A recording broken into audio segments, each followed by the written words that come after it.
Seguramente lo has visto 1000 veces. En una película de acción, el héroe se enoja, lanza un golpe y su puño atraviesa la pared como si fuera de papel. Y tú, desde tu sala, piensas, ¿pero de qué están hechas esas casas? ¿De cartón? O quizás viste uno de esos programas donde un equipo llega un viernes a un terreno vacío y para el domingo ya hay una casa completa, con paredes, techo y ventanas. Y otra vez la misma pregunta, ¿cómo es posible? En mi colonia, una casa de tabique tarda meses, a veces años. La respuesta corta es que los estadounidenses construyen con madera, no con tabique, no con block, no con concreto, con madera. Pero la respuesta corta no explica nada. Lo interesante es el porqué, y te adelanto algo. Detrás de esa decisión hay un invento de hace casi 200 años, un apodo burlón que terminó convertido en estándar mundial. Y al final del video te voy a contar el dato que le da la vuelta por completo a esta historia. Porque eso que parece más barato y más débil esconde una forma de pensar la vida completamente distinta a la nuestra. Quédate,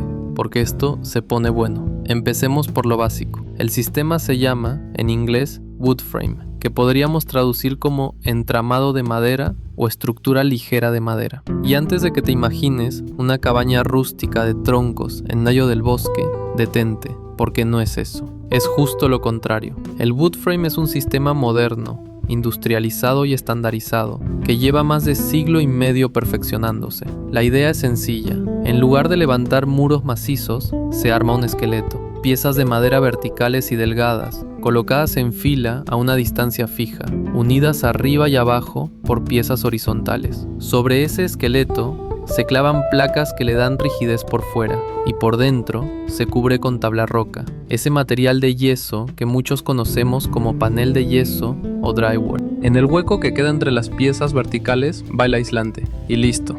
Ahí tienes una pared, sin mezcla, sin esperar a que seque nada, lista en cuestión de horas. ¿Y qué tan común es esto? Aquí viene el primer dato que sorprende. Según la Asociación Nacional de Constructores de Vivienda de Estados Unidos, la NAHB, que cada año analiza las cifras de la Oficina del Censo, en 2024, el 94% de todas las casas unifamiliares nuevas en Estados Unidos se construyeron con estructura de madera. No el 50, no el 70, el 94%. Estamos hablando de casi 1 millón de casas de madera levantadas en un solo año. El concreto apenas representó alrededor del 5% y el acero menos de 0,5%. O sea, esto no es una moda ni una excepción, es, de lejos, la forma normal de construir una casa en el país más rico del mundo. Y la pregunta obvia es, ¿de dónde salió una costumbre tan distinta a la nuestra? Para responderla tenemos que viajar casi 200 años atrás, a una ciudad helada a orillas de un lago. Estamos en Chicago, en el año 1832. En esa época, Chicago no era la metrópoli que conocemos, era un punto diminuto en el mapa, un caserío con apenas unos cientos de habitantes a orillas del lago Michigan, pero estaba a punto de explotar. En las siguientes décadas, esos cientos de personas se convertirían en decenas de miles, y luego en casi 1 millón. La gente llegaba en oleadas, y todas esas personas necesitaban una sola cosa con urgencia, un techo. El problema es que construir una casa, en aquel entonces, era una obra lenta y carísima. Se hacía con vigas enormes de madera maciza, ensambladas a mano con cortes complicados, encajadas una en otra como un rompecabezas gigante. Para levantar un solo armazón, se necesitaba un equipo de carpinteros expertos y, a veces, hasta 20 hombres jalando al mismo tiempo. Madera había de sobra en Norteamérica. Lo que escaseaba era mano de obra calificada y, sobre todo, tiempo. Y aquí entra el personaje de nuestra historia, un hombre llamado George Washington Snow. Según la versión más aceptada por los historiadores, y que recoge incluso la Biblioteca Pública de Chicago, en 1832, Snow necesitaba levantar rápido una bodega cerca del lago, y se le ocurrió algo casi herético para la época. En lugar de usar vigas gruesas y ensambles complicados, ¿por qué no usar muchas piezas de madera delgada, livianas, simplemente clavadas entre sí? Justo en esos años, 2 inventos volvieron esa idea posible. Primero, los aserraderos movidos por agua, que podían cortar tablas delgadas y uniformes en grandes cantidades. Y segundo, los clavos hechos por máquina, que de pronto se volvieron baratos y abundantes. Antes, un clavo era casi un lujo que se hacía a mano uno por uno. Ahora se compraban por kilo. Con tablas baratas y clavos baratos, ya no necesitaba ser un maestro carpintero. Cualquier persona con un martillo podía armar una estructura. ¿Y sabes cómo reaccionaron los carpinteros tradicionales al ver esas paredes flaquitas, hechas de palitos clavados? Se burlaron. Decían que esa cosa era tan endeble que se la iba a llevar el primer ventarrón, que era como construir un globo. De ahí nació el nombre con el que se conoció el sistema durante mucho tiempo, balloon frame, estructura de globo. Era un insulto, un apodo para reírse de algo que parecía que iba a salir volando. Pues bien, ese globo del que todos se burlaban, terminó conquistando un continente entero. Cuando llegaron los ferrocarriles, la madera barata pudo enviarse a miles de kilómetros de distancia, y pueblos completos del oeste americano se levantaron casi de la noche a la mañana con este sistema. El apodo burlón se convirtió en el estándar de construcción de toda una nación. Con el tiempo el método evolucionó a una versión más segura, que es la que se usa hoy, pero el principio sigue siendo exactamente el mismo que improvisó aquel señor junto al lago en 1832. Y aquí es donde mucha gente dice, bueno, está bien, será rápido y barato, pero seguramente es de mala calidad.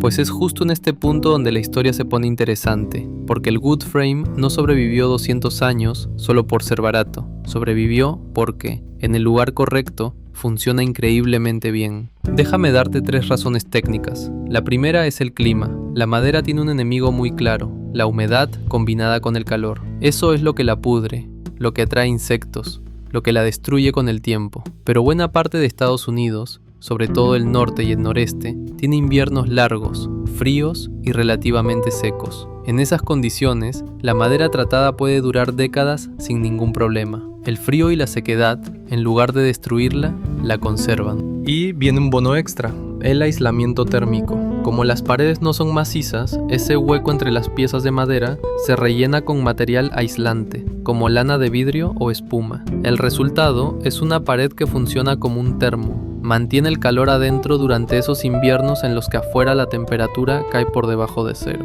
Eso significa que el sistema de calefacción trabaja mucho menos y las facturas de energía bajan. En un país donde el invierno puede durar 5 o 6 meses, ese ahorro, año tras año, se vuelve enorme. La segunda razón te va a sonar dolorosamente familiar a los mexicanos, los temblores. California está sentada sobre la falla de San Andrés, una de las zonas sísmicas más activas del planeta, y aún así, California está llena de casas de madera. ¿No debería ser un desastre permanente? Pues no, y la razón es pura física. Cuando tiembla, el suelo se sacude con violencia. Una pared rígida, de concreto o de bloc, se resiste a ese movimiento, y si el sismo es fuerte, no se dobla, se agrieta y puede colapsar. La madera, en cambio, es flexible. Cuando la tierra se mueve, la estructura se mueve con ella, absorbe la energía y tiende a regresar a su posición. Es la diferencia entre una rama verde y un palo seco. La rama verde se dobla y aguanta, el palo seco truena de golpe. Por eso, otros países muy sísmicos, como Japón,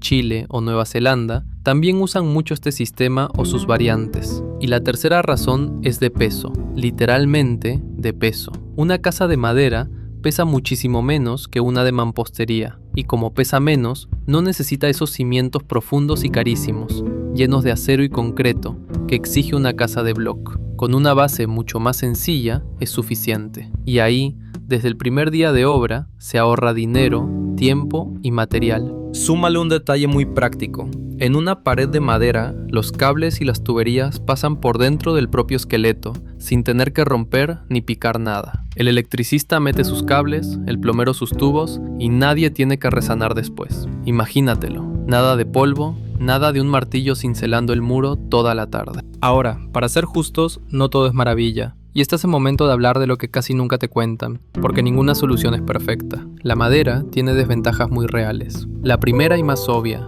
el fuego. Una estructura de madera, mal diseñada, puede arder con una facilidad aterradora. De hecho, aquella primera versión, el famoso balloon frame, tenía un defecto grave. Los huecos verticales de las paredes funcionaban como chimeneas, dejando que el fuego subiera desde el primer piso hasta el techo sin ningún obstáculo. Después de grandes incendios históricos, las normas de construcción cambiaron, y por eso hoy se usa una versión mejorada con barreras internas que cortan el paso de las llamas. Aún así, el fuego sigue siendo el talón de Aquiles de la madera. La segunda desventaja es la durabilidad en climas calientes y húmedos. Y aquí está la prueba más honesta de todas. Dentro del mismo Estados Unidos, en estados como Florida, Texas o Luisiana, donde hace mucho calor y hay mucha humedad, es bastante más común construir con bloque y ladrillo. ¿Por qué? Porque en esos lugares lo que quieres es que el calor no entre, y los materiales pesados y macizos absorben el calor durante el día y lo van soltando lentamente en la noche, manteniendo la casa más fresca.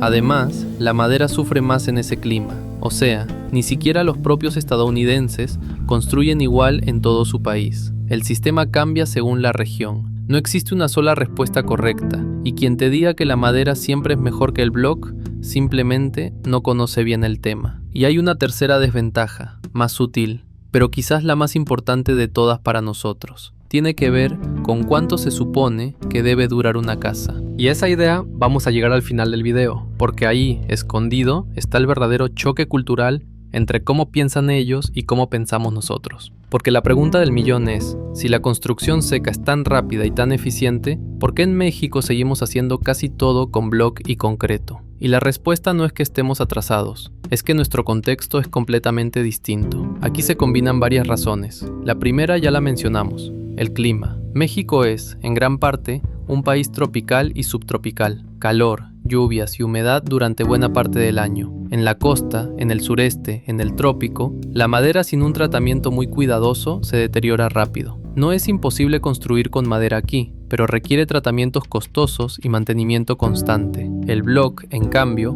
aguanta ese clima sin quejarse. La segunda razón es la disponibilidad. El wood frame funciona en Estados Unidos y Canadá porque detrás existe una industria forestal gigantesca, con millones de hectáreas de bosques manejados, talados y replantados de forma planificada. En México, por razones ambientales válidas, la extracción de madera está mucho más restringida, y eso encarece la madera estructural de calidad y la vuelve menos accesible. La tercera razón es financiera, y es de las más decisivas en la vida real. Para que una familia mexicana pueda comprar o construir con un crédito del Infonavit o de un banco, la vivienda tiene que estar hecha con sistemas que cuenten con respaldo normativo oficial. Durante muchos años, los sistemas de construcción ligera simplemente no tenían ese respaldo, y sin él, los bancos no prestaban. Y si no hay financiamiento, no hay mercado, así de sencillo. La cuarta razón es cultural, y no hay que subestimarla. En México existen generaciones enteras de tradición con el block, el tabique y el concreto.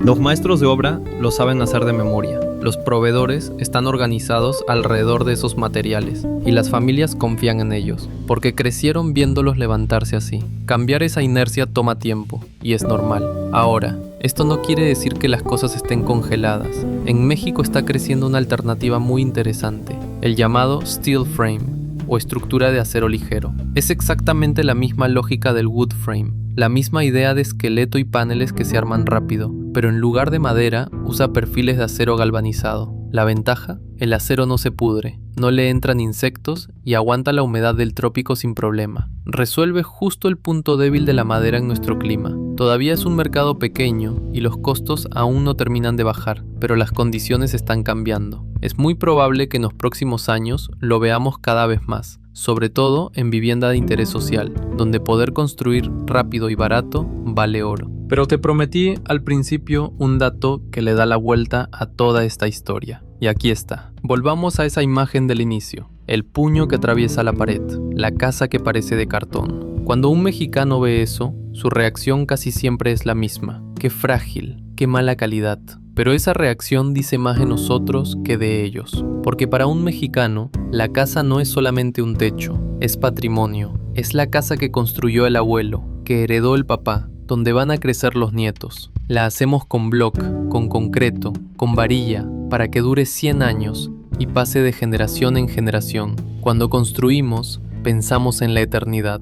Para muchos estadounidenses, la casa es algo completamente distinto. Se parece más a un producto, algo que compras, usas un tiempo y después cambias por otro. Y los números lo confirman. Según estimaciones de la Oficina del Censo de Estados Unidos, una persona promedio en ese país se muda alrededor de 12 veces a lo largo de su vida.